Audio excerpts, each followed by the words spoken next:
नमस्कार. श्रद्धाच art of world या माझ्या यूट्यूब चॅनलमध्ये सगळ्यांचं स्वागत आहे. मी श्रद्धा परत घेऊन आले नवीन बिझनेस प्रोडक्ट. संपूर्ण रेसिपी आहे, त्याच्यानंतर नेहमीप्रमाणे आपलं कॉस्टिंग पण आहेच. चला मग काय करूया, कुठेही वेळ न घालवता व्हिडिओला सुरुवात करूया. चला मग.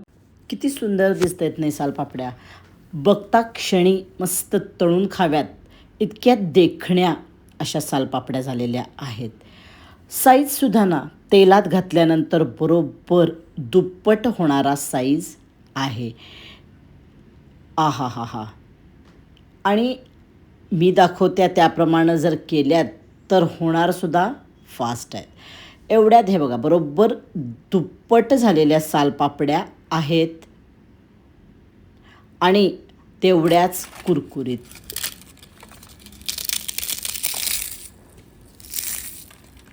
चला रेसिपीला सुरुवात करूया.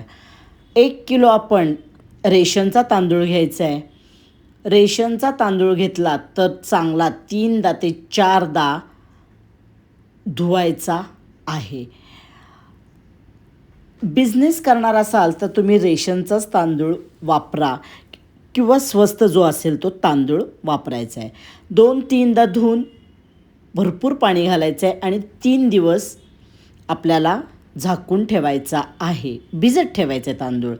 काय करायचं आहे, रोज पाणी याच्यातलं बदलायचं आहे. असं आपण 3 दिवस करणार आहोत. आता जर तुम्ही घरच्या वापरासाठी हवा असेल किंवा घरी तुम्ही मजा म्हणून खाणार असाल तर चांगल्या क्वालिटीचा तांदूळ वापरला तरी चालेल.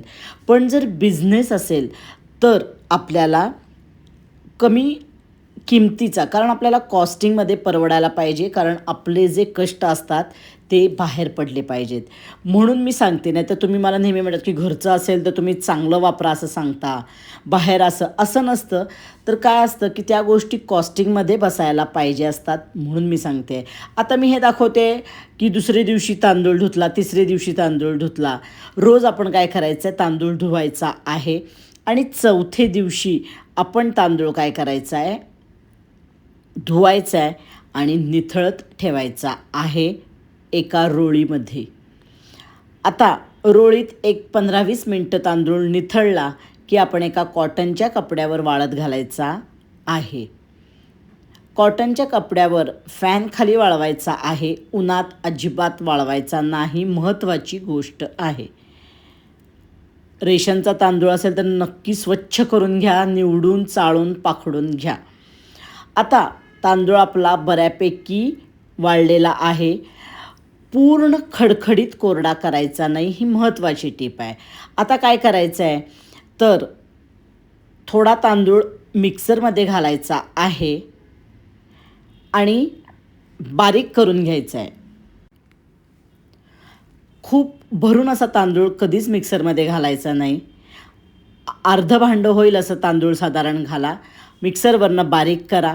मिक्सरवरनं जेवढं जमेल तेवढं बारीक केल्यानंतर बारीक चाळणीनं आपल्याला चाळायचा आहे. हे बघा किती सुंदर झाला आहे तांदूळ. तांदळाची पिठी आपली तयार झाली आहे. मैद्याची चाळणी असेल ती घ्यायची आहे, म्हणजे बारीक तांदळाचं पिठी आपल्याला पडायला पाहिजे. आता ही काय करायची आहे, सगळी चाळून घ्यायची आहे. आता इथं आपल्याला थोडा वेळ जातो, कारण पूर्ण तांदूळ खडखडीत वाळला नसल्यानं थोडंसं हातानं आपल्याला चाळायला लागतो, तो म्हणजे हलवायला लागतो तांदूळ. हा चाळ राहिला आहे तो आता काय करायचा, मिक्सरच्या भांड्यात घालायचा. आता आपण दुसरी बॅच काढणार ना, त्यात तांदूळ घालायचे आणि हा तांदूळ जो राहिला आहे भरड चाळ आपला तो त्यात घालायचा. परत मिक्सरवरनं फिरवायचा आणि असं करत आपला अगदी थोडासा चाळ राहतो. या पद्धतीनं नेहमी तांदूळ तुम्ही काय करा, मिक्सरवरनं काढून घ्या. असा सगळा छान आपलं तांदळाची पीठ झालेलं आहे. आणि हे बघा केवढंसं आहे, अगदी थोडंसं आपलं चाळ राहिलं आहे. अशा पद्धतीनं केलं तर चाळ आपला जास्त राहत नाही. आता काय करायचं आहे की सालपापड्याचा हा स्टँड मिळतो, त्या स्टँडला सगळीकडं तेल लावून घ्यायचं आहे. हा 6 प्लेटचा स्टँड हा कुठेही तुम्हाला विकत मिळेल, ऑनलाईन मिळेल, पुण्यात तुळशीबागेत मिळतो. तर काय करायचं आहे, तर त्या स्टँडला दाखवते त्याप्रमाणे तेल लावून घ्यायचं आहे आणि त्या प्लेटलासुद्धा अगदी अलगद तेल लावायचं आहे. खूप तेल लावायचं नाही, फक्त पहिल्यांदा आपल्याला तेल लावून घ्यायला लागतं, नंतर तेल लावायची गरज नाही. आता असाच सेम हा 12चा आहे, तर 12 म्हणजे 6 प्लेटचा स्टँड आहे. तसाच आमचा सेम 12 प्लेट बसतात असा मोठा स्टँड आहे. तर त्या ह्याच्यात 24 सालपापड्या आपल्या तयार होतात. आता तो स्टँड मी नंतर दाखवते. तर तो स्टँड पूर्वी आमच्या सासूबाईंनी पुण्यामध्ये स्टीलचे कारखाने असतात ना, तर तिथून तो करून घेतलेला आहे. तर ती तुम्हाला चौकशी करायला लागणार आहे फक्त. आता तांदळाची पिठी सगळी घेतलेली आहे. आता यामध्ये चवीपुरतं मीठ घालायचं आहे. आपण नेहमीप्रमाणे कॉस्टिंग पुढं बघणार आहोत. हिंग, तीळ. आता घरात जर खायचं असेल तर खसखस वापरायची आहे. बिझनेससाठी फक्त पांढरे तीळ तुम्ही घाला, कारण खसखस परवडणार नाही. हिंग, पांढरे तीळ, खसखस. आणि आता काय करायचं आहे, आपल्याला हे सगळं मिक्स करून घ्यायचं आहे. आणि सालपापड्या आपल्या छान पांढऱ्या शुभ्र होण्यासाठी आपल्याला काय करायचं आहे, अगदी हरभरा डाळी एवढी तुरटी घेऊन बारीक करून त्यात घालायची आहे. हे आता आधी सगळं छान मिक्स करून घेऊया. कन्सिस्टन्सी त्याची बघा, ती फार महत्त्वाची आहे. त्यामुळे एकदम पटपट असं पाणी घालू नका. हे बघा, आता ही काय करते, तुरटी मी कुटून घेणार आहे आणि त्यामध्ये घालणार आहे. यानं आपल्या पांढऱ्या शुभ्र, जर तुम्ही पांढऱ्या नुसतं करणार असाल फेण्या, तर खूप पांढऱ्या शुभ्र छान होतात.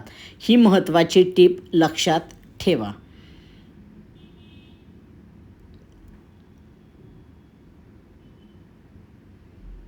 आणि आता दाखवते त्याप्रमाणे ही कन्सिस्टन्सी व्हायला पाहिजे. आणि आता आपण काय करायचं आहे, सालपापड्या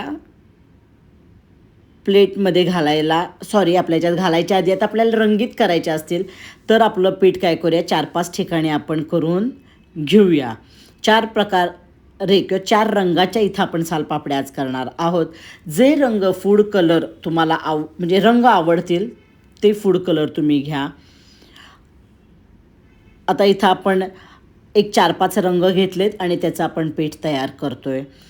आता ह्या ना सणवार असतील, रंगीत सालपापड्या तर तेव्हा छान वाटतात. किंवा आता लग्नाचा सीझन असेल तर आपण घरात केळवण करतो, तर अशा वेळेला आपण अशा रंगीबेरंगी सालपापड्या तळल्या तर खूप छान वाटतात.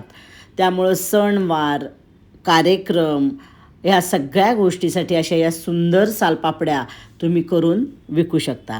आता पांढऱ्या सालपापड्या ज्या असतात तर त्याच्यापेक्षा रंगीत सालपापड्याचे थोडे पैसे जास्त घ्यावेत, कारण ह्याला थोडा वेळ, म्हणजे काय तर आपल्याला काय होतं, 4 प्रकारचे आता करायचे आहेत तर थोडासा ह्याला वेळ जातो.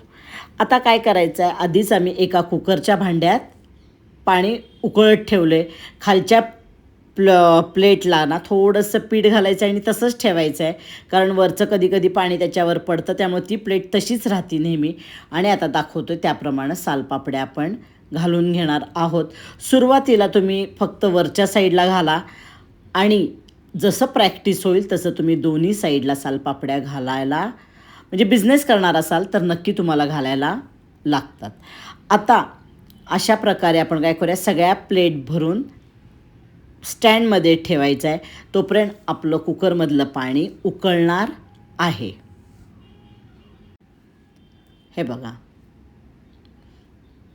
ठेवताना व्यवस्थित ठेवायचं आहे आणि पीठ सगळीकडं व्यवस्थित गेलं की ती मोठी सालपापडी होती.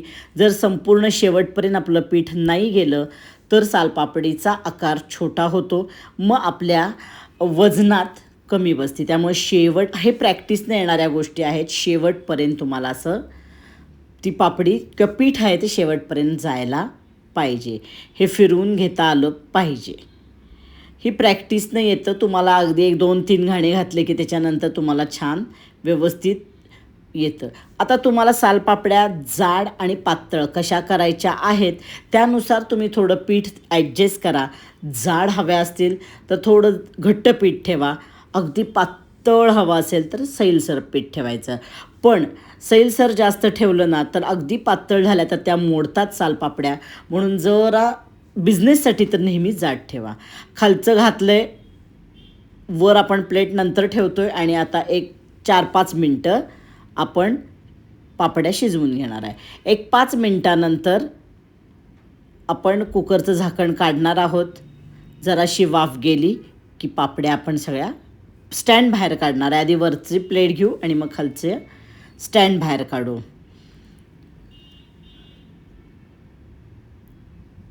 आता तुम्हाला जर पापड्या कोरड्या विकायच्या आहेत तेही विकू शकता. आणि मुंबई पुण्यामध्ये आता ह्या पापड्या आहेत ना, ह्या अशा ओल्या 100 पापड्या लोक घेऊन जायचे आमच्या सासूबाईंकडनं.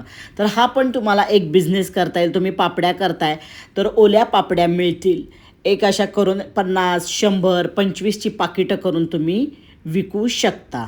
ही कच्चीसुद्धा अशी खायला ह्याच्यातच आमची खूप जाती, खूप मस्त वाटते खायला. आता दाखवते त्याप्रमाणेच काढून आपण चाळणीवर सगळ्या घालायच्या आहेत आणि नंतर साडीवर आपण वाळत घालणार आहोत. दाखवते त्याप्रमाणेच सालपापडी काढून एकमेकावर घातली तर त्या कितीही घातल्या तरी चिकटत नाहीत. अशा एक 25-25 सालपापड्या एकावर घातल्या तरी त्या चिकटणार नाहीत. हे बघा आता या काढल्या आहेत. आता हे बघा चकचकीत हे आहे ना, वरची साईड ती वरच ठेवायची. अशा प्रकारे सगळ्या सालपापड्या काढून आपण चाळणीवर घातलेल्या आहेत. आणि आता काय करायचं आहे, त्या आपण एका साडीवर फॅन खाली वाळत घालायच्या आहेत. उन्हात कधीच सालपापड्या वाळत घालायच्या नाहीत. पहिला कोरड्या व्हायला तरी दिवसभर आपल्याला साडीवर वाळवायच्या आहेत. एकसारख्या जवळजवळ आपण वाळत घालणार आहोत. आता काय करायचं आहे, जरा वाळल्या की त्या काढून उलट्या जरी टाका नाही तर सुट्ट्या करून ठेवा. आता अशा प्रकारे आपण काय करायचं आहे, सगळ्या रंगीत सालपापड्या तशाच सेम तयार केलेल्या आहेत. वाळत घालतो आहे. वेगवेगळ्या रंगाच्या वेगवेगळ्या सालपापड्या दाखवले त्याप्रमाणेच वाळत घालायच्या आहेत. हिरवा, पिवळा, निळा खूप सुंदर रंग दिसत आहेत. दिवसभर फॅन खाली वाळवायच्या आहेत सालपापड्या. हे बघा सगळ्या रंगाच्या आपल्या तयार झालेल्या आहेत. ऊन असलं की त्या पटकन वाळतात. उन्हात वाळवायच्या नाहीत, सावलीत वाळवायच्या आहेत. ही महत्त्वाची गोष्ट लक्षात ठेवा. आणि काय करायचं आहे, संध्याकाळी अशा त्या सगळ्या जवळ करून ठेवलेल्या आहेत. सगळ्या एकत्र केलेल्या आहेत, बऱ्यापैकी वाळलेल्या आहेत. एका ह्याच्यातनं तुम्हाला 2 बिझनेस सांगितलेत. ओल्या पापड्या पण तुम्ही विकू शकाल. ओल्या पापड्या जेव्हा कच्च्या खाणार तेव्हा फक्त पांढऱ्या करायच्या. आणि अशा जर आपल्याला किलोवर ह्या विकायच्या आहेत रंगीबेरंगी. हे बघा आता दुसऱ्या दिवशी किती देखण्या दिसत आहेत. दुसऱ्या दिवशी काय सगळ्या छान वाळलेल्या आहेत. पण वर्षभर टिकण्यासाठी आपण काय करायचं आहे, त्या दुसऱ्या दिवशी उन्हात 1-2 तास सकाळच्या उन्हात ठेवायच्या आहेत. 2 तासाच्या वर अजिबात उन्हात ठेवायच्या नाहीत. या सगळ्या पापड्या आपल्या अशा तयार झाल्या आहेत. खसखस नाही तितक्याच देखण्या दिसतात. तिळानं सुद्धा छान दिसतात. खसखस खूप महाग आहे त्यामुळं घरच्यासाठी तुम्ही वापरा. अशा 2 तास उन्हात आपण ठेवायचे आहेत आणि नंतर प्लॅस्टिक पिशवीमध्ये घालून मोजून वजन करून ठेवून द्यायच्या आहेत. कॉस्टिंग पुढं बघणार आहोत. तळून बघूया. मगाशीच आपण बघितले पण तुप्पट फुलणारी अशी आपली सालपापडी तयार झालेली आहे. बिझनेस करणार असाल तर असा स्टँड तुम्ही करून घ्या. मी पुढं दाखवते. म्हणजे 5 ते 7 मिनटात तुमच्या 24 सालपापड्या तयार होणार आहेत. बिझनेससाठी फार महत्त्वाचं आहे ते. वर्ष या पापड्या आपल्या टिकतात, काहीही होत नाही. हे बघा पातळ, नाही तर जाड असतील तर त्या खायलाही मजा येत नाही. अशा पातळ पापड्या सालपापड्या रंगीबेरंगी, आहा, दुप्पट फुलणारी सालपापडी तयार झालेली आहे. कुरकुरीत ही तेवढीच होती. बिझनेससाठी सुंदर ऑप्शन आहे. पुढं आपण आवाज बघू आधी. कॉस्टिंग बघूयात. हे बघा, आता हा असा मोठा स्टँड आमच्याकडं आहे. याच्यात 12 प्लेट्स बसतात, म्हणजे 24 सालपापड्या आपल्या याच्यात तयार होतात. बिझनेस करणार असाल तर अशा पद्धतीचं फोटो काढून घ्या पहिला ह्याचा स्क्रीनशॉट, आणि तुम्ही स्टीलच्या कारखान्यामध्ये किंवा याच्यातनं करून घ्या, किंवा ॲल्युमिनियमचे इथं आपल्याला डबे बिबे करून देतात, तिथून तुम्हाला हा स्टँड करून घेता येईल. सालपापडीचं कॉस्टिंग बघताना रेशनचा तांदूळ 1 किलो 30 रुपये, मला 30 रुपये मिळालेला आहे म्हणून मी देते आहे. मीठ चवीनुसार, तीळ 4 चमचे म्हणजे 80 ग्रॅम 15 रुपये, तुरटी 1 चिमूट, हिंग 1 चमचा लहान, हे तिन्ही मिळून मी 15 रुपये धरले. खसखस असेल तर घरगुतीसाठी नक्की वापरा, घरी करणार असाल तर. आता खायचे रंग हिरवा, पिवळा, निळा जे तुम्हाला आवडतील ते तुम्ही रंग घ्या. साधारण 5 रुपये 50 रुपये झालेले आहे इथंपर्यंत. आता गॅस आणि इतर 30 रुपये धरते आहे मी, कारण आपल्याला शिजवून घ्यायला लागणार आहेत त्या. 80 रुपये झाले. आता हे सगळं झाल्यानंतर आपण लाईट आणि दळण, म्हणजे तुम्ही आटा चक्कीतनं दळलात किंवा घरात मिक्सरवर केलात तर त्याचा एक 30 रुपये खर्च धरते. 110 रुपये खर्च आलेला आहे. 110 रुपयांमध्ये आपलं 1 किलो 50 ग्रॅम आपल्या सालपापड्या तयार झालेल्या आहेत. आता मी 1 किलोच धरते. 1 किलो, आता 110 तरी धरते मी. तरी मी तुम्हाला म्हणते की 120 ते 30 रुपये धरा अगदी. आता तुम्हाला तांदूळ नाही 30 मिळाला तर अजून घ्यायला लागला, महाग मिळाला तर साधारण 110 नाही तर मी म्हणजे अगदी 150 रुपये धरा. 150 रुपयामध्ये 1 किलो जर तुमच्या सालपापड्या तयार झाल्या तर इतक्या देखण्या सालपापड्या तुम्ही 300 रुपयानं तर नक्की विकू शकाल. आणि नुसत्या पांढऱ्या हव्या असतील त्या पटपट होतात, त्या 250 रुपयानं तुम्ही देऊ शकाल किंवा 280 रुपयानं. आत्ता सध्याचा रेट तुम्ही बघा काय आहे आणि त्यानुसार तुमच्या सालपापड्याची किंमत ठरवा. आणि परत तुमचं कस्टमर बेस कुठं तुम्ही करणार आहात, कुणाला देणार आहात, तर नेहमी कॉस्टिंगच्या दुप्पट तुमची MRP असायला पाहिजे. तर मला जर 150 रुपये हा खर्च मी धरते इथं, साधारण 150 रुपये किलो सालपापडी पडत असेल, अगदी 110 धरले आणि एक 40 रुपये तुमची लेबर धरा त्याच्यात, 150चा माल तुम्ही 300 रुपयाला विकू शकाल. जरा जरी व्हिडिओ आवडला तर नक्की लाईक करा, जास्तीत जास्त शेअर करा, म्हणजे काय होईल, खरंच कोणाला गरज असेल त्यांच्यापर्यंत व्हिडिओ पोचेल. आणि अजूनपर्यंत माझं चॅनल सबस्क्राईब केलं नसेल तर नक्की सबस्क्राईब करा आणि बेल आयकॉन दाबा. आणि असेच माझे व्हिडिओ बघा. चला आपण काय करूया, परत भेटूया पुढच्या व्हिडिओला. तोपर्यंत टाटा बाय बाय.